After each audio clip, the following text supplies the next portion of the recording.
For a lot of people, warm weather signifies the start of the camping season. If you live somewhere that's always warm, every weekend might be camping season for you. But for a lot of us, it takes a special time and a special place. More than anything, it takes special people. All around the world, couples go camping together. And for a lot of them, it's a great time. It's a chance to get out in nature and bond. But some couples don't come back from their camping trips. And this is one of those stories.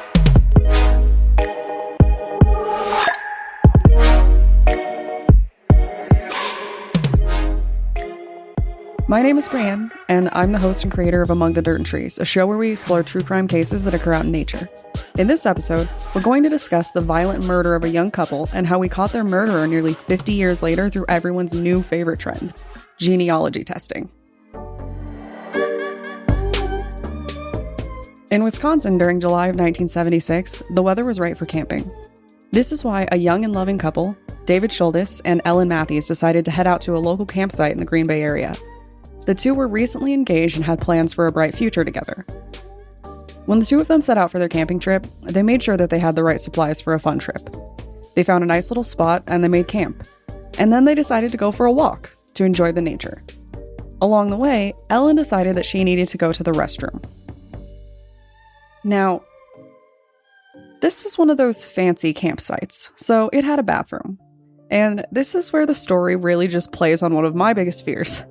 As you guys know by now, I love scary movies. Slasher films, ghost stories, and especially movies where nature fights back. But horror films always have a really common trend. Inevitably, there is a scene where someone goes to the bathroom, and you just know that something terrifying is going to happen to them. For this reason, I have a completely irrational fear of bathrooms. When it gets dark, the bathroom becomes a scary place to me.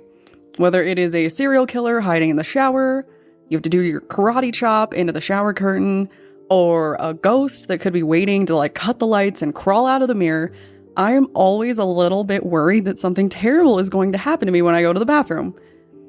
In this case, something terrible did happen. When Ellen Matthews went into the bathroom to handle her business, she heard a strange noise. The noise was the sound of a gun going off. And I have absolutely no doubt in my mind that Ellen Matthews went into full panic mode.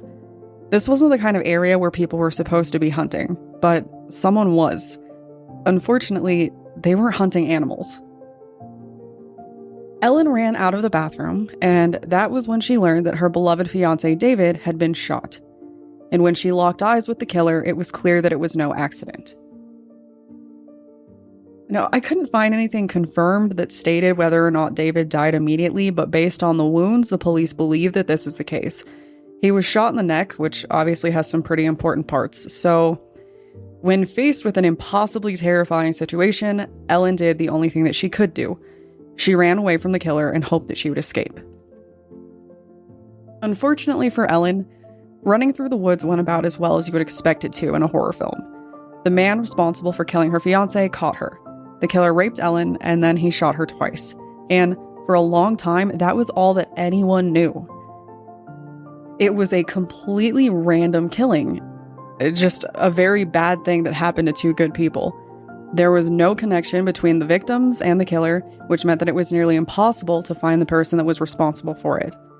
But that was not the end of this case. Technology is forever advancing. That is the nature of it. And sometimes this can be a really good thing. Technology can help us connect with people we never would have met. It can help us learn more about ourselves and explore our hobbies. We use it to tell stories and talk about murder on the internet. Fun stuff. It has also really improved how we go about solving crimes. Over the years, DNA testing has gotten quite a bit better. In fact, we've gotten so good at it that we have commercialized it. Genealogy testing is the new trend. We use it for ourselves, we use it for our pets. What used to be considered science fiction technology is now actually being sold in grocery stores. Now, while I thought that I was pretty fancy in school for exploding my own cheek cells to extract DNA, now any commoner can just walk into their local Target up the street and buy a kit to learn more than my rookie science experiments ever could have taught me. And that is pretty awesome. On a personal note, I absolutely adore genetics. I think that it is one of the most interesting scientific fields of study, but I might have had a little push in that direction. When I took genetics, it was with an absolutely brilliant teacher. She was fun, she was encouraging, and she also had a huge true crime focus in her class. We learned all about identifying bodies, how police dog tracking worked, and all kinds of just really cool murder stuff. But more importantly, one day, she pulled me aside and she said that she had a special lab for me to work on. That lab was a blood splatter lab, which meant that I got to hurl fake blood everywhere while giggling like an absolute lunatic to make a fake crime scene. Afterwards, I had to do math and stuff, but that is beside the point. It was the most fun that I've ever had, and how could I not fall in love with genetics after that class? But anyway, the fact that you can just walk into the store and buy a genealogy kit is pretty cool, and this development is making things a lot easier for police, too. We have all heard about DNA testing in criminal cases. It's the turning point in pretty much every true crime show, or any kind of crime show. There is always this inevitable moment where somebody walks in very dramatically and says, the DNA matches. But in most cases, the information is coming from a police lab. At least, that was the way that it used to be. Modern times offer modern solutions, and this is one of them. Did you know that a store-bought DNA test can actually be used by police to identify you? While most people use these kits to learn more about their heritage, they are also giving their DNA away for free in high volumes, and police can access the data from a lot of these kits. I was pretty shocked to learn this, but not as shocked as I imagine I would be if, in an effort to learn about my lineage, I accidentally unearthed the fact that a killer was in my family. For as long as these kits have been out, commercial DNA tests have been causing problems. I've read so many stories about people who learned that they were adopted or that they were the byproduct of a secret affair. I read one story about someone who grew up thinking that they were Italian and then learned that their grandfather just said that because he thought it would be received better. But as far as I know, not too many people have learned that they were related to a murderer. Yet. It is the kind of problem that only today's society could bring to light. And it happened to the killer's family. This ancient cold case has haunted the police in the area for decades. But in 2019, they finally got a clue. Thanks to commercialized DNA testing, they were able to determine that the killer, whose semen was collected from the site, came from a local family. And there were a lot of people in the family that could fit the bill. I'm pretty certain that police didn't do much legwork here, but some scientist somewhere was able to send them in the right direction after piecing together the family tree based on one of these genealogy kits. Ultimately, the police zeroed in on 4 brothers as the potential murderer, and this is where the story basically turns into a movie. In order to identify the killer, police needed DNA from each of the brothers to compare to what they had. And to get the DNA samples, police got really creative. The first brother's DNA was found by police when they sent someone in to play raccoon. Police snatched up the man's trash and collected DNA samples from it. They were able to do this by testing his inhaler. Immediately, or, after a brief testing period, they knew that it wasn't him. So, first brother, clear.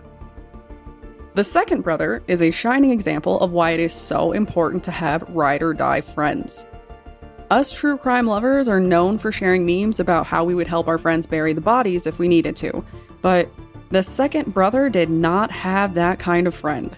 Instead, he had the kind of friend that sat down to have coffee with him, and then handed his coffee cup over to the police when he was done.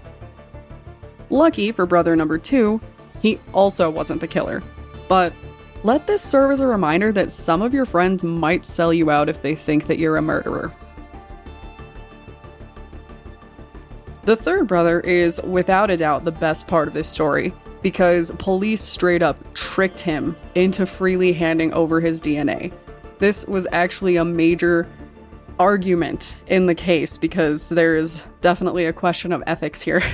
But they walked up to his house, and they gave him a little bit of a spiel about policing in the area. Then they asked him if he would be willing to fill out a brief survey. Super easy, right? Well, this dude, it's like 80s, so what else does he have to do? And he filled it out.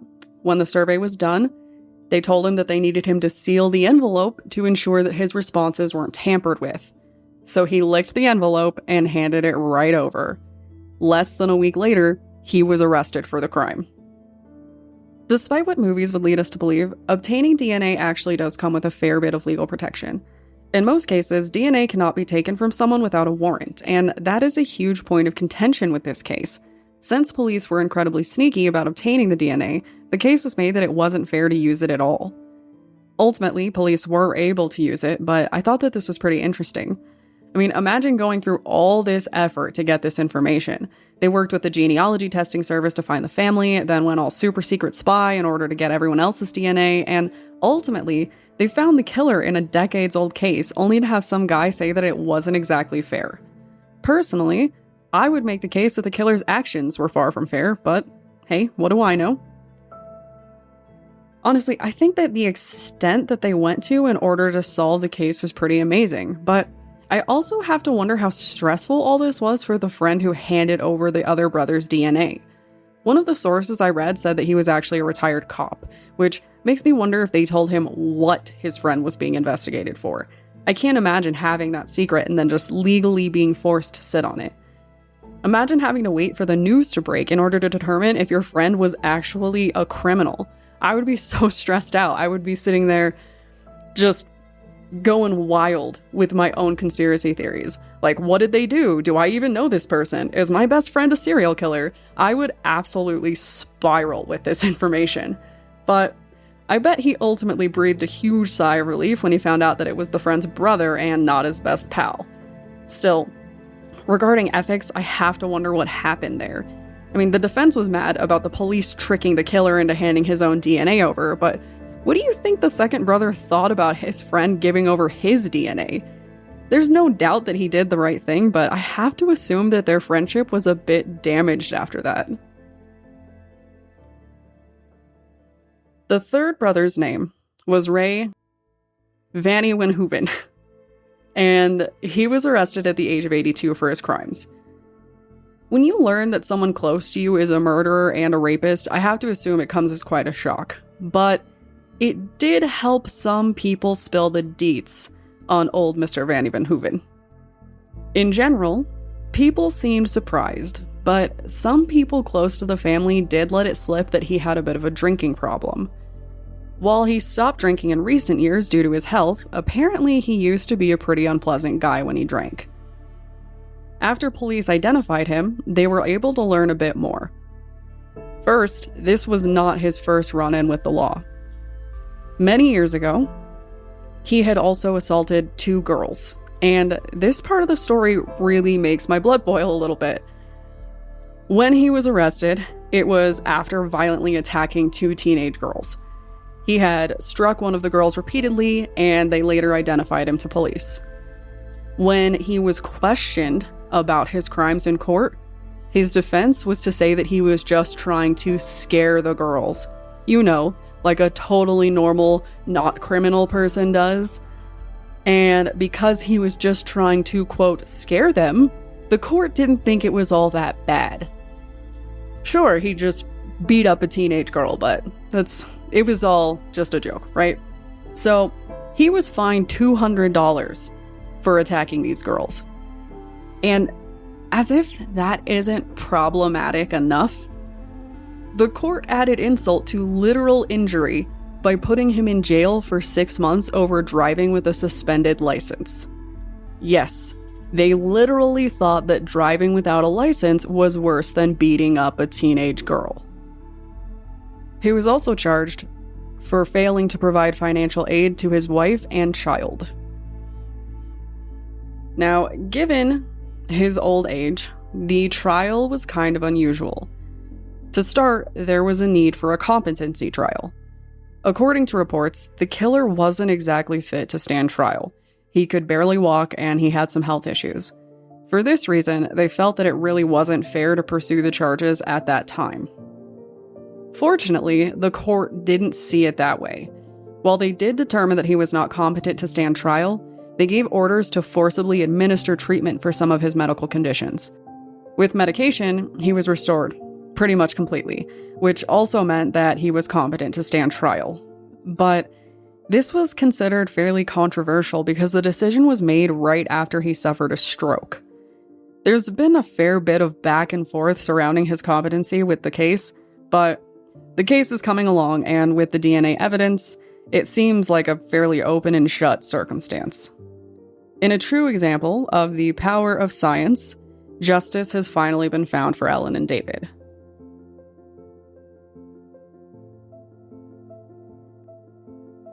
While I can't help you to avoid killers out in the forest, I can help you to survive out in nature.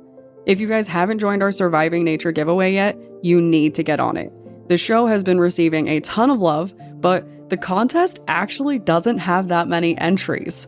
This means that your chances of winning right now are actually pretty high, and we even give you several different ways to raise the odds and improve your chances of winning. So, if you want hundreds of dollars worth of brand new and totally awesome camping equipment picked out by yours truly, check out the link in the episode bio and get on it.